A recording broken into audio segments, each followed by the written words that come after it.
Alright, so what's going on, everybody? Welcome back to the channel, man. It's your boy, and holy shit, sneak peek number 2 is here for the October update, and what a sneak peek it is. It's a whole ass movie. I wish whoever is designing these trailers slash sneak peeks were the ones actually working on the game. Maybe the game would be as exciting as these sneak peeks are becoming. Truthfully speaking, you guys may notice I haven't been uploading a lot lately, and you may think, oh, it's because I'm busy. Yes, I am busy, but truthfully speaking, the game has just not been as exciting as it used to be for me. Let me know how you guys are feeling about MFF in the comment section. But golly, I had to come back for this one, man. Tier 4 Ghost Rider and my girl Sin is finally getting justice after they skipped over her when they did the Fear Itself update. They should have given her the Scotty uniform, translated tier 3, but she's finally getting it now, so I'm super happy for that. Ghost Rider is getting tier 4. Hopefully he's not a skip tier 4 like Doctor Strange seems to be, like Kate. Well, okay, K was good, but truthfully speaking, I kind of regret tier 4 Cable. So that's part of the reason why lately I just haven't been having fun, because a lot of the tier 4s that are coming out feels like they're kind of a waste of resources. So with that, there isn't really much hype for me because they're not adding new content, and even that new thing that they added just requires you to spend a whole bunch of crystals if you're free to play, to buy old uniforms, to get extra stats, Not the point. However, over here on the forums, this is what they had to say. Greetings, agents. This is CM Fragment of Marvel Future Fight. Agents, the spookiest time of year has returned. Are you ready to join the haunt of the two skulls? Here's the thing.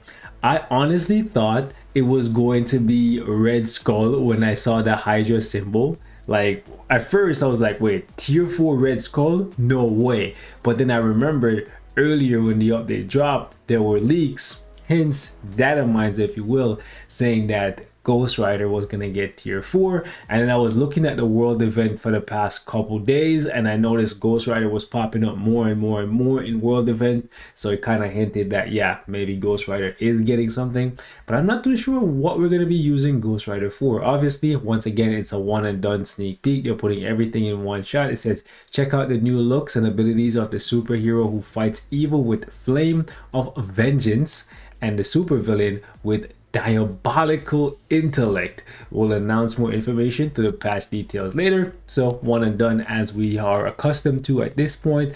I ain't mad at it just because of the fact that the sneak peek is really good. However, I am really looking forward to seeing what they do for Ghost Rider.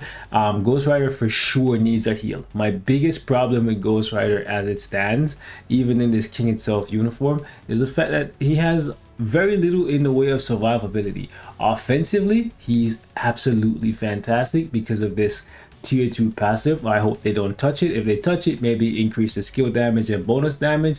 I don't think they need to increase the amount of damage he does to supervillain, but they could definitely increase his damage reduction, maybe from 20% from villains to like 50 or 60% from villains. That would be really cool.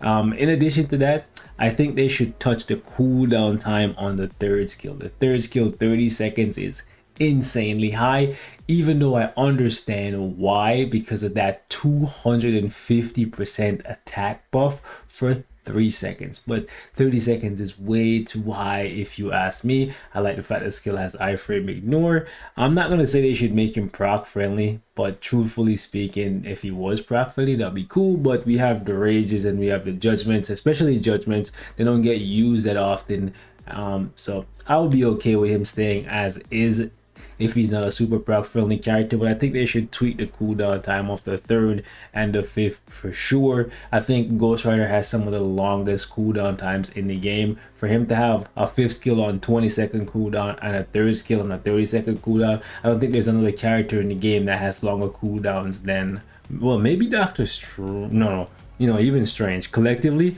even Strange doesn't have. By the way, I got Doctor Strange's potential like days ago, but I just never got him to level 70. It really goes to show you what my hype is like for these updates. But let me see. Yeah, like even Strange has one that has a 30 seconds, but the rest of them are all like relatively normal. So yeah, I think Ghost Rider has literally the longest cooldown times out of any character in the game, and I think they should tweak that ever so slightly. I think I still have a rage on him.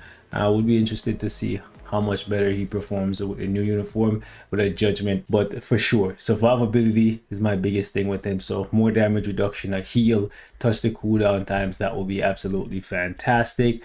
His 4-star passive really doesn't do much these days because everybody can penetrate to pretty much everything. So maybe they should change this and just increase the fire damage from 15% to maybe 35 or 40%.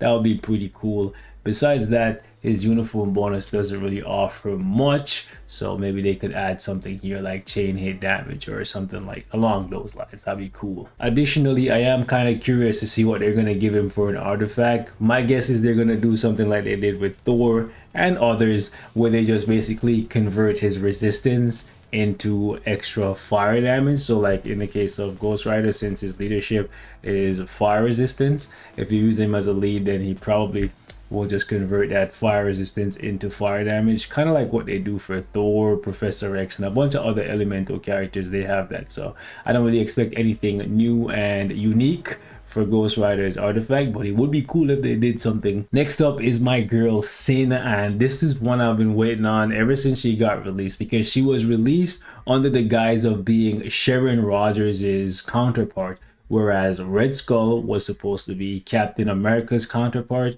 she was supposed to be Sharon Rogers' counterpart, and in that time Sharon Rogers has got multiple uniforms, tier 3s and tier 4, and she just never got touched. And back in the day she had, well, she still has one of the best 4-star passive for a character that was released when she came out, right? Being able to remove debuff, give yourself 30% attack, crit rate, and all speed. This was really good back in, like, I think she came out in 2016, 2017, around there, right? So I was really looking forward to using a character like her in PvP, but that dream is dead. PvP at this point is just tier 4s, unless they do something crazy for her. I'm very curious to see what they're gonna do. Halloween is only 2 weeks away, so you know what? These might be the seasonal uniforms, which means Black Bolt and Morgan Le Fay should be coming back on Tuesday when these uniforms come to the game. So that's cool, at least for people who didn't get Black Bolt. Yes, Black Bolt is still worth it even after all this time. It's one of the only seasonal uniforms that's made it to 1 year and still be meta.